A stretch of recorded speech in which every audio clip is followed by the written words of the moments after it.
চট্টগ্রামে আবারও তীব্র গ্যাস সংকট, সরবরাহ নেমেছে দৈনিক চাহিদার অর্ধেকে। ফিলিং স্টেশনগুলোতে যানবাহনের দীর্ঘ সারি। আবার দিনে কোম্পানির ইনকামের টেনশনে গাড়ি চালানো লাগে, চৌকে ঘুম। তারেক জিয়া আসছে, দুদিনের জন্য গ্যাস ঠিক আছিল। তারেক জিয়া যাওয়ানোর পর থেকে রাত ঘুম মারতে আসি, গ্যাস নাই। আজ কতদিন ধরে কোনো ভাড়া মারতে পারি না, আমার সংসার কিভাবে চলে? আরাকান আর্মির হাতে বাংলাদেশের এনআইটি, স্থানীয় জনপ্রতিনিধিরা সহায়তা করছে বলে অভিযোগ। দেশবিরোধী পরিকল্পনার অংশ বলছে নাগরিক সমাজ।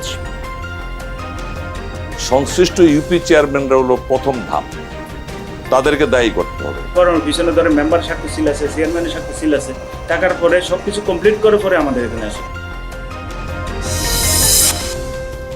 চট্টগ্রামে জঙ্গল সলিমপুরে আধুনিক কারাগার নির্মাণের পরিকল্পনা থাকবে, শোধনাগার সহ জিম ও স্পোর্টস জোন। 100 একর জায়গা চেয়ে কারা কর্তৃপক্ষের চিঠি।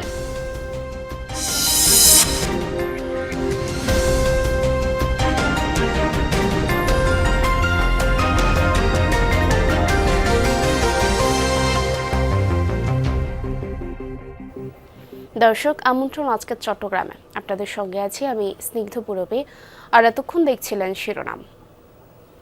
আবারও গ্যাস সংকট দেখা দিয়েছে চট্টগ্রামের পাম্পে গ্যাসের জন্য গাড়ির দীর্ঘ লাইন। শিল্প কারখানায় ব্যাহত হচ্ছে উৎপাদন, অনেক বাসাবাড়িতে রান্নাবান্না বন্ধ। দুদিন ধরে গ্যাস সরবরাহ নেমেছে দৈনিক চাহিদার অর্ধেকে। এর প্রভাবে জনজীবনে ভোগান্তি চরমে।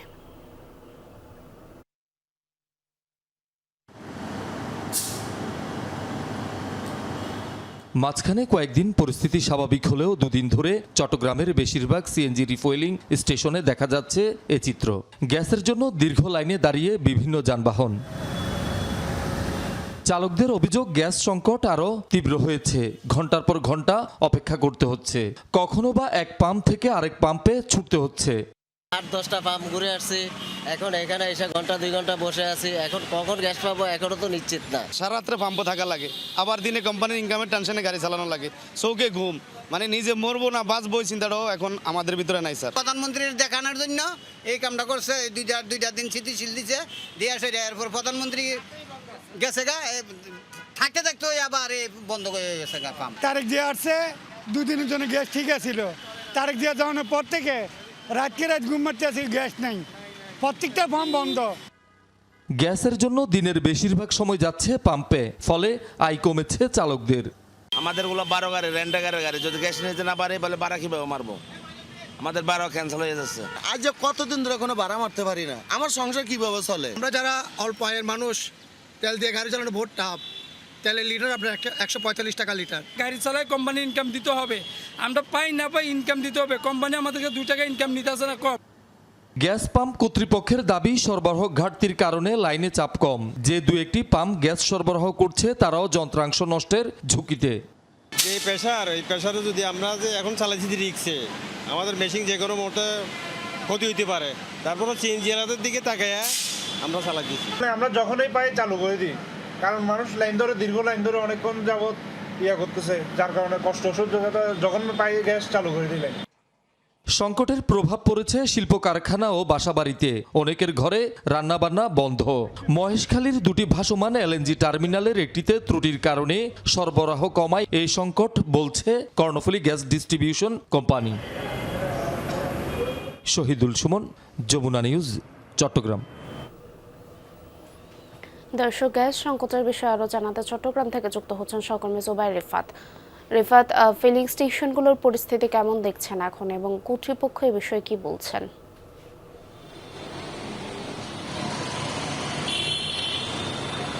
পুরবী, কর্তৃপক্ষ যেটি বলছে সেটি হলো চট্টগ্রামে আসলে যে পরিমাণ আসলে দৈনিক গ্যাসের যে চাহিদা রয়েছে, সেই চাহিদার আসলে অর্ধেকও গ্যাস এখন পর্যন্ত মিলছে না। অর্থাৎ আজকে পর্যন্ত এখন যে সময়টি, সেই সময়টি পর্যন্ত আসলে তারা পাচ্ছে না, এমনটি তারা দাবি করছে। কর্তৃপক্ষ যেটি বলছে, মূলত আগে যে ত্রুটি ছিল সেটি হলো আসলে মহেশখালীর মাতারবাড়ির যে এলএনজি টার্মিনালে যে কারিগরি ত্রুটি দেখা গিয়েছিল, সেটি এক ধরনের সংকট ছিল। তবে মঙ্গলবার গত রাত থেকে যে সংকটটি তৈরি হয়েছে সেটি হলো আসলে এলএনজি এলএনজিবাহী যেই জাহাজটি রয়েছে, যে নতুন জাহাজ, সেটি আসলে কোনোভাবে ওই জায়গাটিতে ভিড়তে পারছে না বৈরী আবহাওয়ার কারণে, তারা তেমনটি দাবি করছে।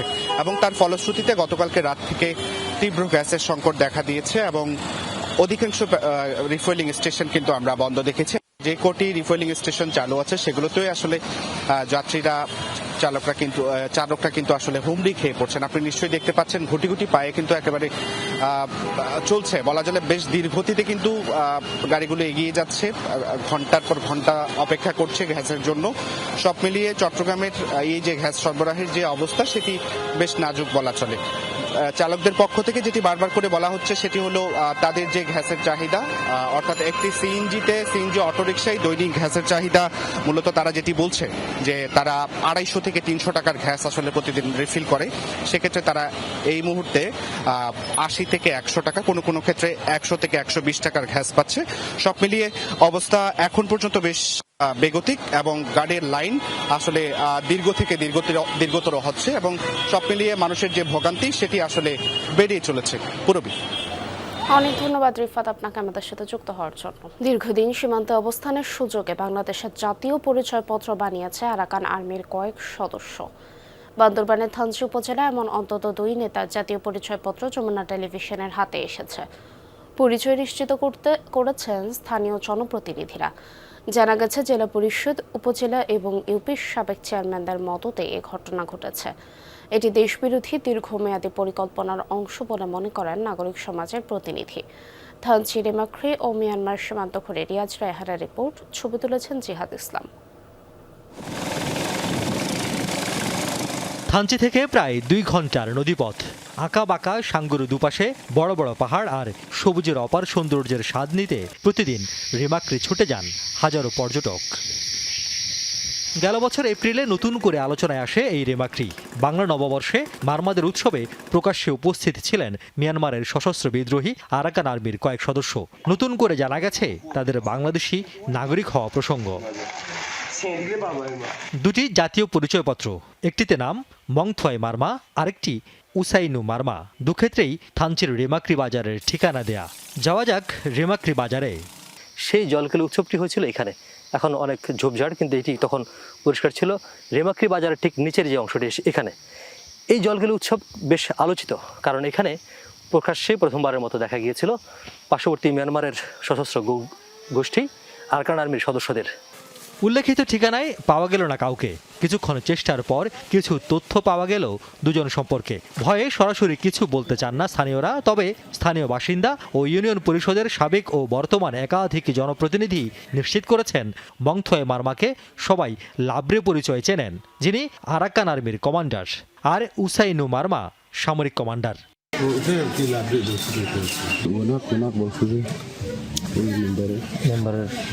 জাতীয় পরিচয়পত্র দুটির সত্যতা যাচাই করা যাক। কি জানে থানচি উপজেলা নির্বাচন কর্মকর্তার কার্যালয়? উপজেলা নির্বাচন কর্মকর্তার কক্ষ বন্ধ। সত্যতা নিশ্চিত হওয়া গেছে ডাটা এন্ট্রি অপারেটরের কাছে। দুজনেই পরিচয়পত্র পেয়েছেন 2022 সালে। কাগজপত্র সব যেগুলো ইউনিয়ন পরিষদ থেকে নেওয়া লাগে ওগুলো ওখান থেকে নিবে। নেওয়ার পরে তারা একসাথে করে ওই ফর্মের পিছনে ধরে মেম্বার সাক্ষ্য সিল আছে, চেয়ারম্যানের সাক্ষ্য সিল আছে, টাকার পরে সবকিছু কমপ্লিট করে পরে আমাদের এখানে আসে। এরপর জেলা নির্বাচন কার্যালয়ে গিয়ে জানা যায় কর্মকর্তা ছুটিতে আছেন। এই লাব্রে রাখাইনে লারে ও কুখাই নামে পরিচিত ইউনাইটেড লিগ অব আরাকান বা ইউএল এর কমান্ডার। 2009 সাল থেকে সীমান্ত এলাকায় আরাকান আর্মির রসদ যোগান, দুর্গম করিডোর নিয়ন্ত্রণ ও স্থানীয় নেটওয়ার্ক ব্যবস্থাপনার কাজ করেন তিনি। সমন্বয়কারী ছিলেন 2025 সালের মারমাদের জলকেলি উৎসবে। বাজারের এ দোকানের মালিক 3 ইউনিয়ন পরিষদের বর্তমান সদস্য। তাঁর বোনকেই বিয়ে করেছেন উসাইনু মারমা। সরাসরি কথা না বললেও দিয়েছেন কিছু তথ্য। গত বছর পানি খেলার পর থেকে ওরা চলে গেছে, সবাই চলে গেছে, কেউ আসে নাই।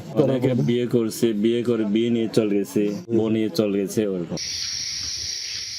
কিভাবে মিয়ানমারের বিচ্ছিন্নতাবাদীরা বাংলাদেশের নাগরিক হলেন, এ প্রশ্নের উত্তর খানিকটা পাওয়া যাবে এইসব ছবিতে। মদক এলাকায় এক অনুষ্ঠানে যেখানে লাব্রের সঙ্গে দেখা যায় সাবেক জেলা পরিষদের চেয়ারম্যান ক্যাশইলা, থানচি উপজেলার সাবেক চেয়ারম্যান থয়লামং মারমা এবং রেমাক্রি ইউনিয়ন পরিষদের বর্তমান চেয়ারম্যান মুইন মারমাকে। স্থানীয়রা অভিযোগ করেন এই জনপ্রতিনিধিদের প্রত্যক্ষ ও পরোক্ষ মদদে অবাধে যাতায়াত ছিল আরাকান আর্মির সদস্যদের। তবে অভিযোগ অস্বীকার করেছেন রেমাক্রি চেয়ারম্যান। আমরা যে বোটা যখন হালনাগা করে তখন একটা টিম আছে আর কি, বিশেষ টিম। জি, ওই টিম বাতের মাধ্যমে ওই বোটা হয়, না হলে হয় না, বোটা করতে পারে না। নাগরিক সমাজের অভিমত, একটি গোষ্ঠীর পার্বত্য অঞ্চলকে বিচ্ছিন্ন করার যে ষড়যন্ত্র তারই অংশ এটি। সংশ্লিষ্ট ইউপি চেয়ারম্যানরা হলো প্রথম ধাপ, তাদেরকে দায়ী করতে হবে এবং নির্বাচনী কর্মকর্তা যারা উপজেলা লেভেলে যারা নির্বাচন কর্মকর্তা তাদেরকে এটাকে তদন্ত করতে হবে, ইনভেস্টিগেশন করতে হবে, আইনের আওতায় নিয়ে আসতে হবে। আর নয় এইভাবে যদি চলতে থাকে তাহলে তো একসময় তো এখানে সবকিছু বুমেরাং। কিছুটা স্বস্তির বিষয় হলো মারমাদের উৎসবে উপস্থিতির পর নিরাপত্তা বাহিনীর অভিযানে এলাকা ছেড়েছে আরাকান আর্মির সদস্যরা। স্থানীয়রা বলছেন কিছুটা চাপা আতঙ্ক তো আছেই। তারা বলছেন খুব বেশি পরিমাণে যদি আরও অভিযানগুলো পরিচালনা করা হয়, অর্থাৎ নিয়মিত তদারকি করা হয়, তাহলে পার্শ্ববর্তী মিয়ানমারের যে সশস্ত্র গোষ্ঠীগুলো এখানে আস্তানা গাড়ার সুযোগ পায় সেটি হয়তো বন্ধ হবে। রিয়াজ রায়হান, যমুনা নিউজ, রেমাক্রি, থানচি, বান্দরবান। এক সময়কার ভয়ঙ্কর জনপদ জঙ্গল সলিমপুরে আধুনিক কারাগার নির্মাণের পরিকল্পনা অনেকটা চূড়ান্ত। এরই মধ্যে 100 একর জায়গা চেয়ে চিঠি দিয়েছে কারা কর্তৃপক্ষ। আয়তনে যেটি হবে বড়, বন্দি ধারণ ক্ষমতাও থাকবে বেশি। ভেতরে থাকবে শোধনাগার তথা পুনর্বাসন কেন্দ্র, পাঠাগার, প্রশিক্ষণ কেন্দ্র, জিম ও স্পোর্টস জোন।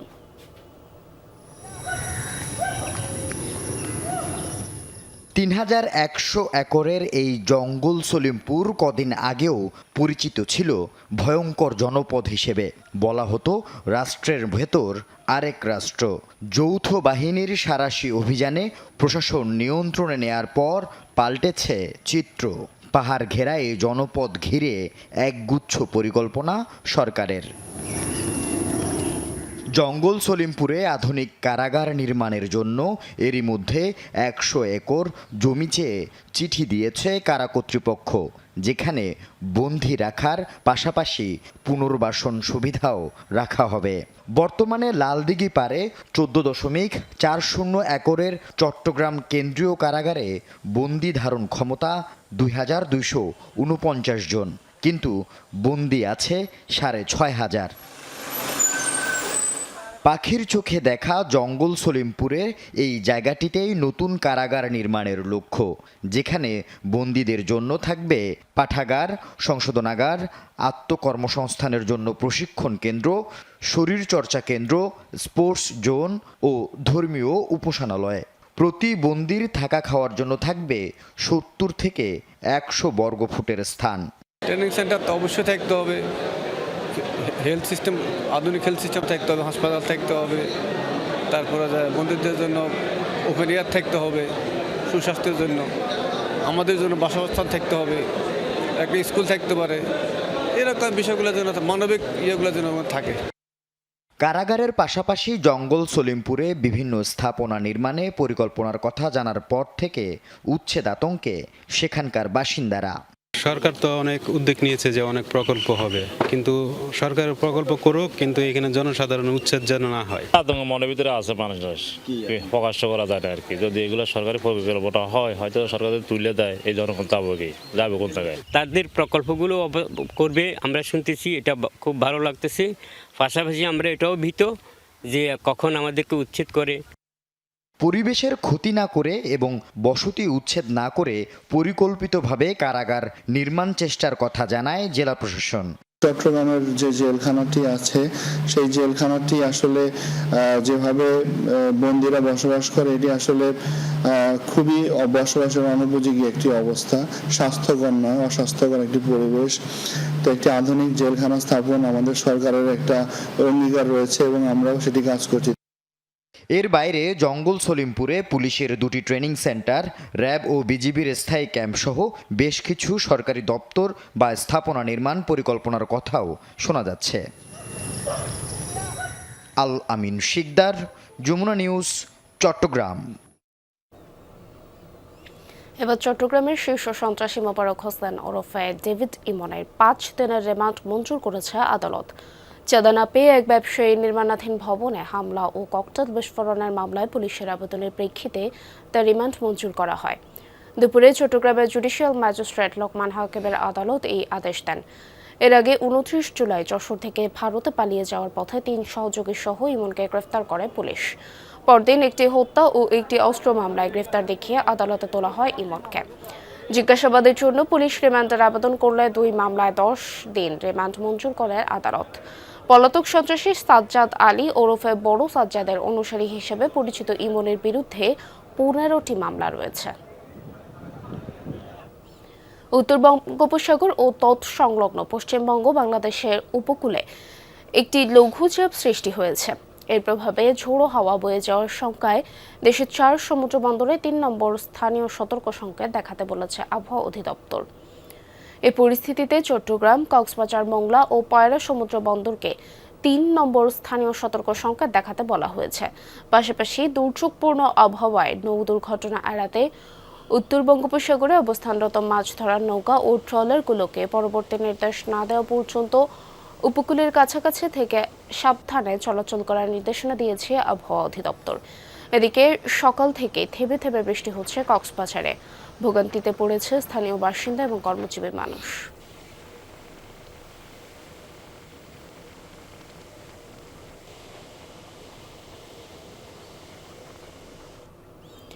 দর্শক, এই বিষয়ে আরো জানাতে কক্সবাজার থেকে যুক্ত হচ্ছেন সহকর্মী এহসান আল কুতুবী।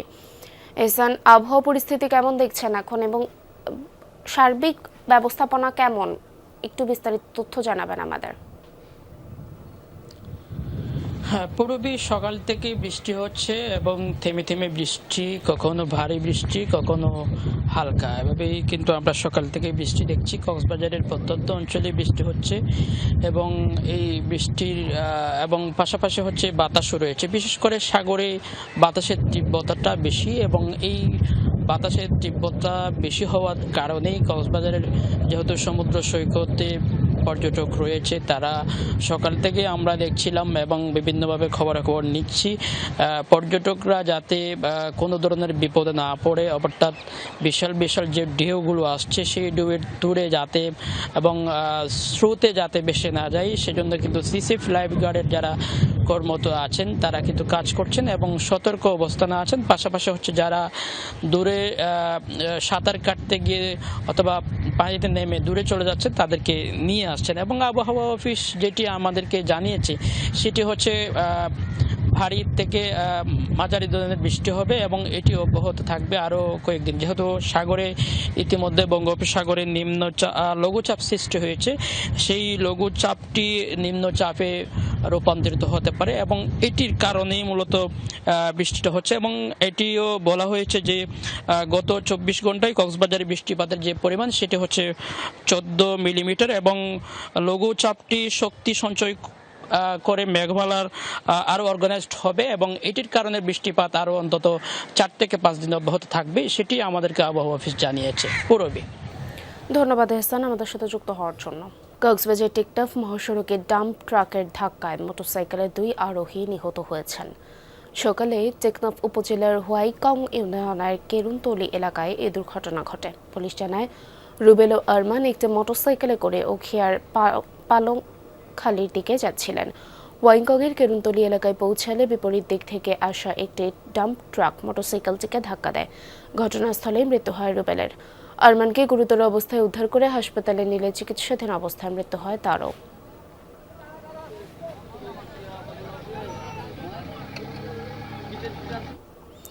জাতীয় রাজস্ব বোর্ডের ভারপ্রাপ্ত চেয়ারম্যানের সাথে চট্টগ্রাম কর আইনজীবী সমিতির মতবিনিময় সভা হয়েছে বন্দরনগরীতে। আগ্রাবাদে সমিতি মিলনায়তনে এই সভায় কর আইনজীবীরা রাজস্ব আহরণে তাদের ভূমিকা, ব্যবস্থাপনা এবং রাজস্ব সংক্রান্ত নানা বিষয়ে তুলে ধরেন। কর প্রদান প্রক্রিয়া সহজ করা এবং বিভিন্ন জটিলতা নিরসনের আহ্বান জানান তারা। সভায় অভ্যন্তরীণ সম্পদ বিভাগের ভারপ্রাপ্ত সচিব এবং এনবিআর ভারপ্রাপ্ত চেয়ারম্যান আহসান হাবিব এবং কর আইনজীবী সমিতির সভাপতি, সাধারণ সম্পাদক সহ অন্যান্যরা বক্তব্য রাখেন।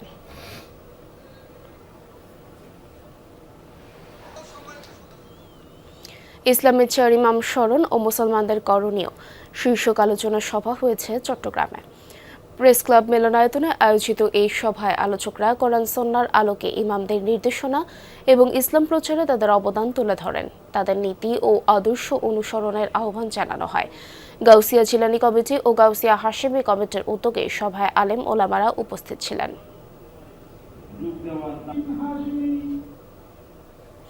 দর্শক, এই ছিল আজকের চট্টগ্রামের আয়োজনে। এতক্ষণ সাথে থাকার জন্য ধন্যবাদ সবাইকে।